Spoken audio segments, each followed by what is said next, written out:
পশ্চিম মেদিনীপুর জেলা জুড়ে অনেক ভোটারের নাম বাদ গিয়েছে। যাদের নাম বাদ গিয়েছে তাদের কি হবে, পরিষ্কার ঘোষণা করলেন মেদিনীপুরে জেলা শাসক বিজিন কৃষ্ণ। পশ্চিম মেদিনীপুরে এসআইআর পর্বে বাদ গিয়েছে 52,000-এর বেশি ভোটারের নাম। এখনো প্রায় 1,000-এর মতো ভোটারের নাম অ্যাডজুডিকেশন হয়ে ঝুলন্ত অবস্থায় রয়েছে। নানান সংশয় রয়েছে এই সমস্ত ভোটারদের প্রশ্ন, তাদের নাম কি তোলা যাবে, তোলা গেলে কবে নাগাদ তোলা যাবে এবং এর জন্য কি কি করতে হবে, নাকি তাদেরও ভিন দেশি বলে ঘোষণা করে এখান থেকে বের করে দেওয়া হবে। একাধিক জল্পনা, একাধিক প্রশ্ন রয়েছে, যা নিয়ে রাজনৈতিক জল্পনা এখন তুঙ্গে। তাদের অনেকেই লাইন দিয়ে পুনরায় আবেদন করেছেন নাম তোলার জন্য ট্রাইব্যুনালে। নানা সংশয়, প্রশ্ন রয়েছে তাদের কি হবে, তারা এই নির্বাচনে ভোট দিতে পারবেন কিনা। সাংবাদিক সম্মেলনে সেটাই পরিষ্কার করে দিলেন পশ্চিম মেদিনীপুরের জেলা শাসক বিজিন কৃষ্ণ সোমবার। জানালেন প্রায় 20,000 নাম তোলার জন্য আবেদন ইতিমধ্যেই জমা পড়েছে ট্রাইব্যুনালে। এছাড়াও ফর্ম 16 পূরণ করে সেই নাম তোলার চেষ্টা করা যাবে। তবে তাহলেও এই হাতে মাত্র কদিন থাকায় তাদের ভোটার তালিকাতে নাম তুলে ভোট দেওয়ার মতো পরিস্থিতি তৈরি করা যাবে না। অর্থাৎ এটা পরিষ্কার, যারা 52,000 বাদ গিয়েছে তারা এই ভোটেতে 2026-এর বিধানসভা নির্বাচনে নাম তুলতে পারছেন না বা ভোট দিতে পারবেন না। এই জন্য অবশ্য সেই সমস্ত ভোটারদের বা আবেদনকারীদের টিম তৈরি করে প্রশাসনের পক্ষ থেকে বোঝানোর কাজ চলছে এবং পদ্ধতিগত কাজ চলছে বলে জেলা শাসক জানিয়েছেন। যারা কি প্রায় 52,000 ভোটারের নাম বাদ, তাদের নিয়ে কোনো ক্লিয়ার মেসেজ, কারণ তারা খুব উদ্বিগ্ন রয়েছে। তাদেরকে যেহেতু ফাইনাল রোল বেরিয়েছে, আমরা এখন এখানে 52,000 লোক আছে, তাদের অ্যাডজুডিকেশনে ডিলিটেড আছে এবং ওনাদেরকে দুটো অপশন আছে। একটা হচ্ছে অ্যাপিল প্রসেস, অ্যাপিল দেওয়া। অলরেডি আমরা প্রায় 15-20 হাজারের কাছাকাছি অ্যাপিল আমরা পেয়েছি। এই অ্যাপিলগুলো ট্রাইব্যুনালের কাছে যাবে। ট্রাইব্যুনাল মানে ওনাদের ম্যান্ডেট অনুযায়ী একটা সিদ্ধান্ত নেবে, সেটা ওনাদের টাইমিং এবং ওনাদের শিডিউল অনুযায়ী কিভাবে করবে সেটা আমরা বলতে পারবো না। বাট ট্রাইব্যুনাল যেহেতু সুপ্রিম কোর্টের নির্দেশে কাজ করছে, আমরা আশা করছি ওখানে একটা সিদ্ধান্ত হবে। আর একটা অপশন আছে ফর্ম 6 দেওয়া, কিন্তু এই দুটো কিন্তু এই ইলেকশনের জন্য যেহেতু মাত্র 10 দিন আছে, আর নতুন করে কোনো রোল বেরোয়ার সম্ভাবনা নয়। নর্মালি যদি কোর্ট যদি আলাদা করে বলতে, যেহেতু সাবজুডিস আছে, সবকিছু বলা মুশকিল আছে। আমাদের এটাই বার্তা আছে, মানে ইলেকশন এবং রোল এই বিষয়টা যেন কোথাও কোনো সমস্যা না হয়। আমরা সমস্ত ভোটারদের সাথে কমিউনিকেট করছি, ইন্ডিভিজুয়ালি আমরা আমাদের টিম 3 জনেরও টিম কমিউনিকেট করছি, যাদের ভোট মানে যাদের নাম আসেনি তাদের সাথে কমিউনিকেট করছি, তাতে তাদের কোনো কনফিউশন না হয়। ঠিক আছে, এবার যেহেতু ভোটার লিস্টে নাম যাদের আছে তারাই ভোট দিতে পারবে, তো যাদের নেই তাদেরকে ভালো করে বোঝানোর জন্য, ভালো করে কমিউনিকেট করার জন্য আমাদের টিমকে ইনস্ট্রাকশন দেওয়া আছে। আরেকটা ছোট কনফিউশন আছে, কিছু সামান্য অল্প কিছু বুথ আপলোড হয়নি, মানে আমাদের জেলাতে প্রায় 1,000-এর কাছাকাছি লোক আছে ফাইনাল লিস্টেও আন্ডার অ্যাডজুডিকেশন বলে রোলে, এটাই তো বলছেন। ঠিক আছে, প্রায় 1,000-এর কাছাকাছি আছে, সেটা আমরা আইডেন্টিফাই করেছি, আমরা কমিশনকে জানিয়েছি। নির্বাচনের আর কয়েকদিন বাকি রয়েছে, তার আগে চূড়ান্ত প্রস্তুতি নিয়ে ঘোষণা করা হলো সাংবাদিক সম্মেলনে জেলা শাসক ও পুলিশ সুপারের পক্ষ থেকে। সঙ্গে ছিলেন এই মুহূর্তে জেলার কেন্দ্রীয় বাহিনীর দায়িত্বে থাকা কমান্ড্যান্ট সাইলু এস মহারানা। তবে তার আগে জেলার সব থেকে সংঘর্ষপ্রবণ এলাকা কেশপুরে এই 3 আধিকারিক উপস্থিত থেকে সোমবার বেলা 10টা নাগাদ পদযাত্রা করলেন ভোটারদের অভয় বার্তা দেওয়ার জন্য।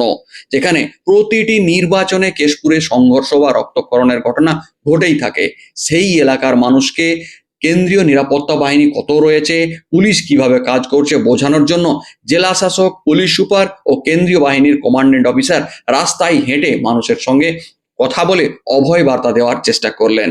সেখানে বাজার ও রাস্তায় থাকা লোকদলের সঙ্গে কথা বললেন সকলেই।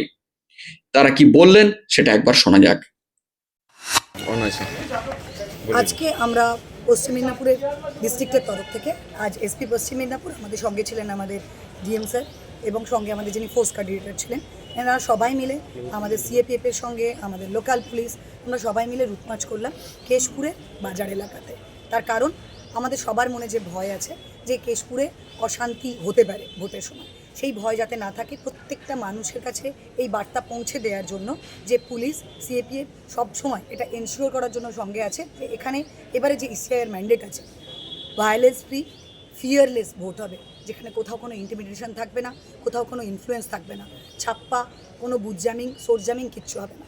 প্রত্যেকটা পার্সন প্রত্যেকটা কর্নার থেকে পশ্চিম মেদিনীপুরের সবার জন্য বলার, প্রত্যেকটা কর্নারের প্রত্যেকটা বৈধ ভোটার তার ভোটটা ভয়হীনভাবে হিংসার আড়াল থেকে বেরিয়ে সাহসের সঙ্গে তার ভোটটা কাস্ট করবে।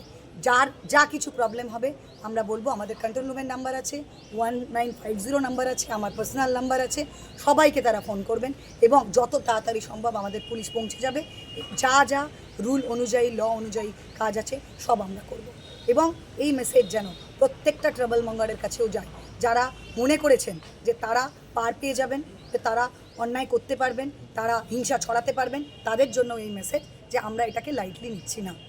আমরা চাই এটা এনশিওর করতে যে প্রত্যেকটা মানুষ শান্তির সঙ্গে ভোট দেবে।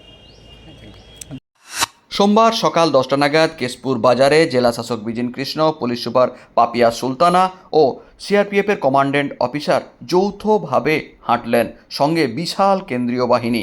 কেশপুর বাজার ও সংলগ্ন এলাকায় হেঁটে ভোটারদের নিশ্চিন্তে নিরাপদে ভোট দেওয়ার জন্য আশ্বস্ত করলেন। সকলের সঙ্গে কথা বলার চেষ্টা করলেন এবং বুঝিয়ে দিলেন কোথাও কোনো সমস্যা হবে না, যদি হয় সেক্ষেত্রে কোন নাম্বারে ফোন করতে হবে, কী কী পদক্ষেপ নিতে হবে তাও যুব সমাজকে বোঝালেন পাপিয়া সুলতানা নিজে।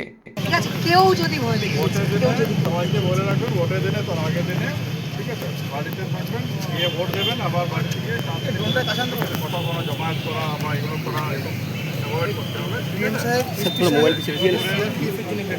এবার আমরা দেখাতে হবে করে একদম শান্তিপূর্ণ মানে সেটি বলা এটা রেকর্ড করে দেখাবো, এটা গোটা ওয়েস্ট বেঙ্গলে কেশপুর এরকম ভোট হয়। ফেসবুকে রেকর্ডটা দেখতে পাচ্ছি বিভিন্ন জায়গায় ঘটনা বাস্তবায়ন দেখলাম, এটা আমরাও যদি এটা নিজেরাই দিন। আর যদি কেউ আপনাদের ভয় দেখায় তাহলে অনলাইন 50-তে কল করুন। সিআরপিএফ, বিএসএফ, সিআইএসএফ এবং পশ্চিম মেদিনীপুর পুলিশ আপনাদের সঙ্গে আছে। মনে রাখবেন, আপনার ভোট আপনার অধিকার। ধন্যবাদ।